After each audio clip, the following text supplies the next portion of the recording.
भगवान जब देता है तो छप्पर फाड़ के देता है, समस्या भी देते हैं तो छप्पर फाड़ के दे रहा है। अभी बाहर जाए तो कोरोना, अंदर जाए तो भूकंप, भूकंप के लिए बोलते हैं घर के बाहर जाओ, बाहर जाते हैं बोले बाहर जाना मना ही है, कोरोना है तो जाएंगे कहाँ। और इधर और भी बहुत सारी समस्याएं एक साथ आ रही है, इधर आर्थिक व्यवस्था, आर्थिक समस्या, कई समस्याएं एक साथ। ये तो हमने कहा सामूहिक रूप से, व्यक्तिगत तो कई कई समस्याएं सब लोग के जीवन में होती है।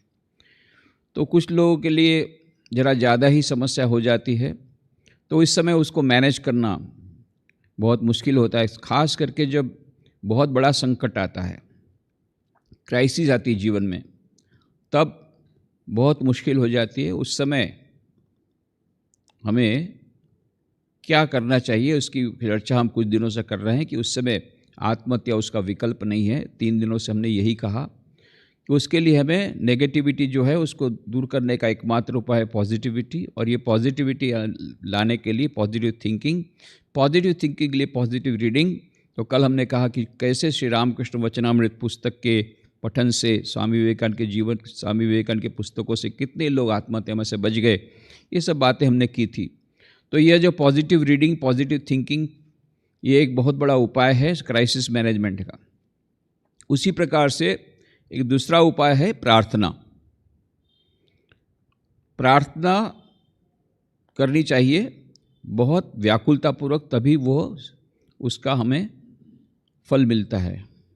खास करके जब हम क्राइसिस में आते हैं तब दूसरा कोई विकल्प न हो। जैसे हमने कहा कि काउंसलिंग के लिए जाना चाहिए, यदि कोई काउंसलर न मिले या कोई ऐसा मार्गदर्शन न मिले, कोई ऐसी व्यक्ति न मिले जिसको हम मन की सब बातें कह सके, तब एकांत में जाकर के ईश्वर से व्याकुलतापूर्वक प्रार्थना करके अपनी सारी समस्याओं का बयान करना चाहिए और उनसे मार्गदर्शन लेना चाहिए।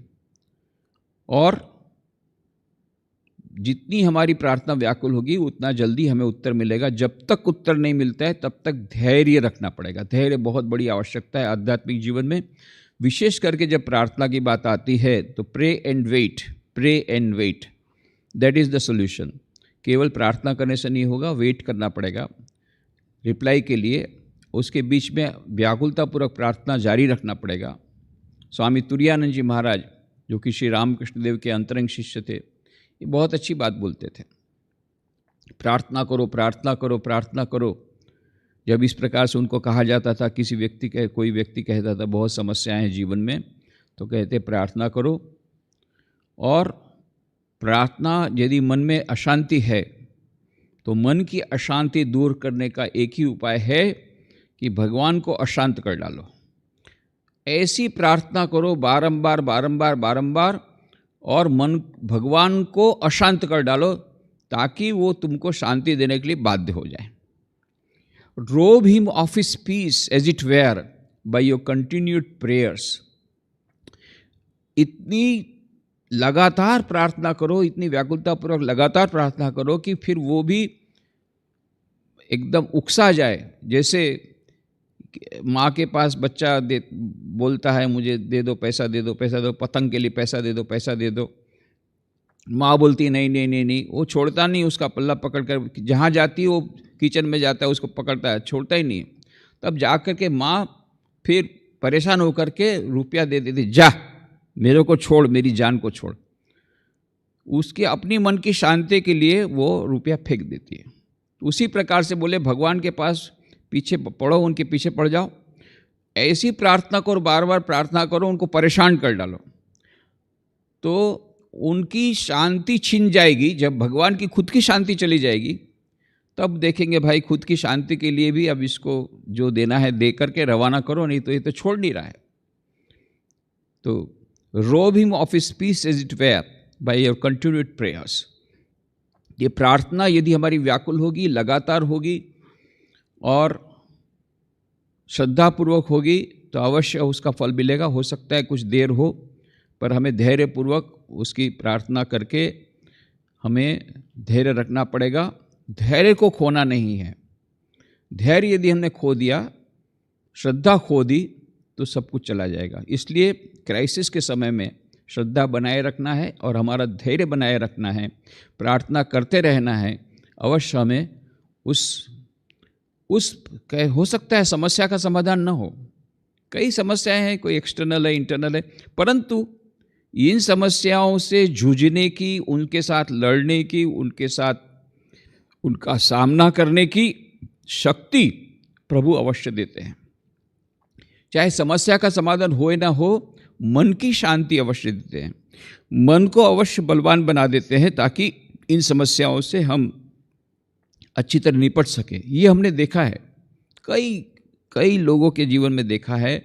जब उनको कहा गया भक्तों को कोई समस्या आई कि आप प्रार्थना करते रहो, तो प्रार्थना करने से उनको इतना तो लाभ मिला कि उससे उनके मन में शांति आई, मन में शक्ति आई, और इन समस्याओं से वो लोग अच्छी तरह से उसका सामना कर सके। ये हमने खुद ने देखा है। तो प्रार्थना एक बहुत बड़ा शस्त्र है। जैसे मंत्र जाप बड़ा शस्त्र है, पॉजिटिव रीडिंग, अच्छी पुस्तकें, पावरफुल शक्तिदायी पुस्तकें पढ़ना जैसे एक विकल्प है, ध्यान एक विकल्प है, उसकी चर्चा हम बाद में करेंगे। उसी के प्रकार से प्रार्थना भी एक बहुत बड़ा अच्छा विकल्प है, बहुत बड़ा शस्त्र है एक क्राइसिस मैनेज करने के लिए। आज हम बताना चाहेंगे किस प्रकार से प्रार्थना मंत्र जप के द्वारा और अपनी श्रद्धा के द्वारा कितने लोग ये क्राइसिस में से, संकट में से वो बच गए। उसमें से कुछ एग्जाम्पल हमने पहले दिए थे। प्रबल बैनर्जी की भी बात हमने बताई थी कि आज भी रामकृष्ण माँ शारदा देवी, स्वामी विवेकानंद की कृपा बह रही है, उनकी कृपा रूपी वायु, और श्रद्धापूर्वक यदि हम उनकी शरण ग्रहण करें तो आज भी समस्याएं समाधान होती हैं। इसकी भी कुछ बातें हमने पहले कही थी। तो ये बात है 2001 की। ये आपको मालूम होगा 26 जनवरी को गुजरात में बहुत बड़ा भूकंप आया था, भयंकर भूकंप। अभी जो आया था 2 दिन पहले वो तो 5.2 रिक्टर स्केल का था, उस समय शायद 6.8 का था, बहुत ही भयंकर। और इस समय तो केवल कुछ सेकंड के लिए आया, बहुत ही 5-10 सेकंड के लिए आया, पर उस समय तो लगभग 1 मिनट के लिए आया था। और 2 आए, एक के बाद एक, और उसके बाद आफ्टर शॉक बहुत आए। उसके बाद में कुछ दिनों तक में वो छोटे छोटे रिक्टर स्केल के तो धक्के आते ही रहे, पर आफ्टर शॉक तो काफ़ी आए। पर ये 2 तो उसी समय एक साथ एक के ऊपर एक आए, ये बड़े स्केल के थे।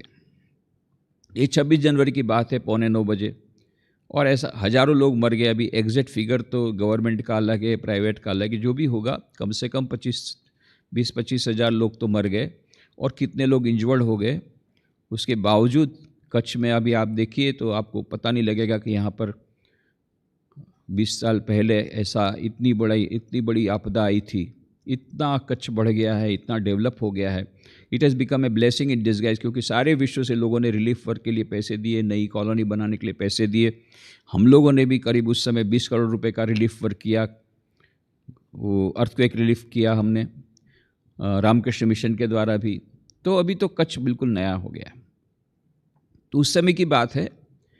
तो हमारे वहाँ पर 1989 से, जैसे हमने कहा कि रामकृष्ण मिशन के कुल 220 सेंटर है अभी देश विदेश में, ऑफिशियल सेंटर, जिनका संचालन हमारे हेडक्वार्टर बेलूमठ के द्वारा होता है, जिसकी स्थापना स्वामी विवेकानंद ने की, जिसका हेडक्वार्टर बेलूमठ। उसके अलावा लगभग 1000 सेंटर ऐसे हैं, 1000 से ज़्यादा, अभी तो शायद 1200 हो गए, जिनका कि संचालन हम लोग नहीं करते, हमारे गृहस्थ भक्त करते हैं।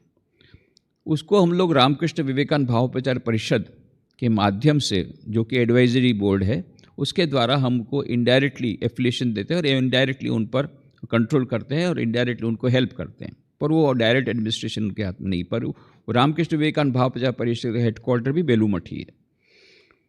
तो जो भी होगा उसमें हम लोग आदिपुर में एक सेंटर शुरू हुआ 1989 में, रामकृष्ण सेवा केंद्र। वहाँ पर हमारे एक भक्त थे जो कि बहुत सेवा करते थे। 1994 में उन्होंने शायद मंत्र दीक्षा ली बेलूमठ में जा कर के, वो भी एक लंबी कहानी है। वो 94 में हम ले गए थे, कुछ लगभग 120 भक्त ले गए थे बेलूमठ। वहाँ पर स्वामी विवेकानंद की शिकागो शताब्दी धर्म सभा की शताब्दी के अवसर पर काफ़ी कार्यक्रम थे कलकत्ता में, तो उसके लिए यहाँ से पूरे गुजरात से 120 का ग्रुप गया था, उसमें वो आए थे। उनका नाम है राजूभाई जोशी। तो वे भी हमारे साथ गए थे। फिर उसी समय उनकी मंत्र दीक्षा वहीं पूज्य भूति शाह महाराज के पास हुई और फिर तो पूरे उत्साह से लगे हुए थे और भी बड़े उत्साह से वो रामकृष्ण सेवा केंद्र के काम में जुट गए, बहुत सेवा करते थे। अभी 2001 में जब ये भूकंप आया तो वो जिस बिल्डिंग में रहते थे उसमें भी वो बिल्डिंग गिरने बहुत जड़ से कांपने लगी। तो उनको पता पड़ गया कि ये तो भूकंप है। इनको एक इंट्यूशन आया और तुरंत वो नीचे आए और भूकंप का जो झटका था वो जब समाप्त हो गया तब तक वो नीचे पहुंच गए थे। अब उनको लगा कि बहुत सारे लोग फंसे हुए हैं, कुछ लोग उतर गए हैं और कुछ लोग अभी भी अंदर हैं। तो वो फिर से ऊपर गए सबको बताने के लिए कि भाई ये भूकंप आया, जल्दी बाहर निकलो, फिर आफ्टर शॉक आ सकता है। अभी तो वो सबको बता करके नीचे उतर रहे थे, अभी सीढ़ी में थे कि पूरी सीढ़ी कॉलेप्स हुई। वो सीढ़ी में दब करके वो मर गए, ख़त्म हो गए। हमारे लिए बहुत बड़ा सदमे की बात थी। इतने सेवाभावी थे और सेवा करते करते, इसलिए हमको तो पूरा विश्वास है वो रामकृष्ण देव के पास ही गए, क्योंकि अंत तक वो दूसरों की सेवा करते रहे। वो तो बच गए थे, फिर से गए दूसरों को बचाने के लिए। तो ये ऐसा कहते हैं कि जो दूसरों के लिए अपना जीवन दे देता है वो तो अमर हो जाता है। तो ये तो गए भगवान के पास। अब उनकी पत्नी, उनकी 2 बच्चियां थी, उसमें से एक बच्ची तो स्कूल गई थी, दूसरी बच्ची और उनकी पत्नी रश्मि बहन और लड़की का नाम नेहा, उस समय 8वीं क्लास में थी। ये दोनों नीचे उतरने लग गई। अभी वो लोग दूसरे मंजिले में थे, पहले मंजिले में आ गए। पहले मंजिले से ग्राउंड फ्लोर के बीच में जब सीढ़ी पे थे, उसी समय क्या हुआ कि पास की जो एक बहुत बड़ी बिल्डिंग थी 7 मंजिले की, वो इस बिल्डिंग पर गिरी। वो गिरी तब ये पूरा का पूरा सीढ़ी भीतर चला गया। तो उसमें ये लोग भी अंदर चले गए। इतना सारा मलबा चारों ओर, उसके भीतर में लोग गए। तब उसने क्या देखा, माँ ने देखा, रश्मि बहन ने, कि उनकी जो बच्ची नेहा के ऊपर एक बहुत बड़ा सीमेंट का ब्लॉक आ रहा है। इस तरफ ये लोग तो सब दीवार, एक तरफ तो दीवार में फंसे हुए थे, सीढ़ी की दीवार थी उसमें ये लोग फंसे थे। अब यदि उस पर ये सीमेंट का ब्लॉक आता तो वहीं पर चपट के ख़त्म हो जाती। तो रश्मि बहन बोल रही कि पता नहीं कहाँ से मुझे में इतनी ताकत आई। तो मैंने जब देखा कि वो शिला उस पर आ रही तो मैंने हाथ से उस शिला को धकेल दिया। इतनी बड़ी शिला, आप अंदाज नहीं लगा सकते हैं कि वो सवाल ही नहीं है, परंतु बोलते कहाँ से मेरे में इतनी शक्ति आई। पूरी शक्ति के साथ उन्होंने वो शिला को, बहुत बड़ी वो ब्लॉक था, सीमेंट का ब्लॉक था, उसको उन्होंने दूर फेंक दिया। अब ये लड़की बोलती, माँ क्या हुआ, मम्मी क्या हुआ, कोई भूकंप आया है, ऐसा सब बोल रहे हैं। बोले चुप रहे, अभी जो है सो है। तेरे को मंत्र याद है कि नहीं? उसकी भी मंत्र दीक्षा हो गई थी फॉर्चुनेटली। बोले हाँ मंत्र याद है। जल्दी मंत्र जाप कर, मंत्र जाप शुरू कर और प्रार्थना कर। वो खुद भी मंत्र जाप करने लगी, वो भी प्रार्थना करने लगे और बीच बीच में चिल्लाने लगे, बचाओ बचाओ बचाओ। पर अब सोच सकते हैं 7 मंजिले की बिल्डिंग का पूरा मलबा उसके ऊपर है, तो कहाँ से बाहर में किसी को आवाज़ कहाँ सुनाए? और सभी लोग तो उस समय, सभी लोग तो अपने बिल्डिंग में सब दबे हुए हैं, बाहर तो कोई है ही नहीं, जितने थे सब दब गए थे, सब बिल्डिंग तो खत्म हो गई थी चारों ओर सब। और उन्होंने अपने सामने देखा कितने लोग तो मर भी गए, सामने डेड बॉडी, सामने सामने हाँ करते करते मर गए, किसी के हाथ पैर कटे हुए थे। ये सब के भीतर में, उस मलबे के भीतर में वो रहे आधा घंटा, बहुत चिल्लाया, बहुत मंत्र का जाप किया, प्रार्थना की, आधा घंटा तो हुआ। उसके बाद में अभी सबको इंजरी भी हुई थी, ब्लड भी निकल गया, इधर शक्ति भी खत्म हो गई और फिर बेहोश हो गए। करीब करीब 2:30 बजे थोड़ा सा होश आया, एक छोटी सी प्रकाश की किरण आई, उससे उनको होश आया। 2:30 बजे तक में आर्मी वाले आ गए थे भुज में और ये लोग सब मलबा हटा रहे थे। तो मलबा हटाते थे, थोड़ी सी किरण आई तो उसके कारण इनको होश आया। जैसे होश आया फिर से चिल्लाना शुरू किया। तो बाहर से उनके जो हस्बैंड के जो बड़े भाई थे वो बाहर खड़े थे, उनको मालूम था कि इसमें भीतर में ये है। तो उन्होंने कहा अरे राजू कहाँ हैं? तो बोले पता नहीं है, इतना कहा उन्होंने। राजू माने उनके हस्बैंड। तो फिर उन्होंने कहा कि तुम चिंता मत करो, हम तुमको ये मलबा हटा रहे हैं फिर उसने कहा कि मुझे पानी बहुत प्यास लगी है मेरी बेटी को, तो फिर उन्होंने मिनरल वाटर की बॉटल वहाँ से डाली 2, वो पानी पिया। तो उसके बाद में फिर से उनको मंत्र जाप उन्होंने शुरू किया, 5 बजे तक मंत्र जाप किया। उसके बाद में करीब के शाम 5 बजे तक में ये मलबा सब हटा। अब इनके तो पैर वगैरह सभी जगह बड़े बड़े पत्थर थे, उनमें से निकालना भी बड़ा मुश्किल था दोनों माँ बेटी को। तो आज मुझे सुबह उन्होंने कहा, मुझे ये पता नहीं था कि एक जवान ने क्या किया, वो खुद सो गया, उसके भीतर जाकर के इतना लगा होगा, फिर भी जो हो गया, बोले मेरे ऊपर से आप जाइए, ऐसा करके रास्ता बनाया और फिर कैसे भी करके बाहर निकले 5 बजे। अभी भी जिंदा है। रश्मि बहन बहुत अच्छी सेवा कर रही है रामकृष्ण सेवा केंद्र की। तो ये रामकृष्ण शारदा देवी, स्वामी विवेकानंद, ये आज भी हैं। और इस प्रकार से कितने लोगों को प्रार्थना का उत्तर मिलता है। यदि हम प्रार्थना करते हैं, ये अमोघ शस्त्र है हमारे पास, व्याकुलतापूर्वक प्रार्थना करते हैं, निरंतर प्रार्थना करते हैं। इस प्रकार की प्रार्थना जैसी द्रौपदी ने की थी।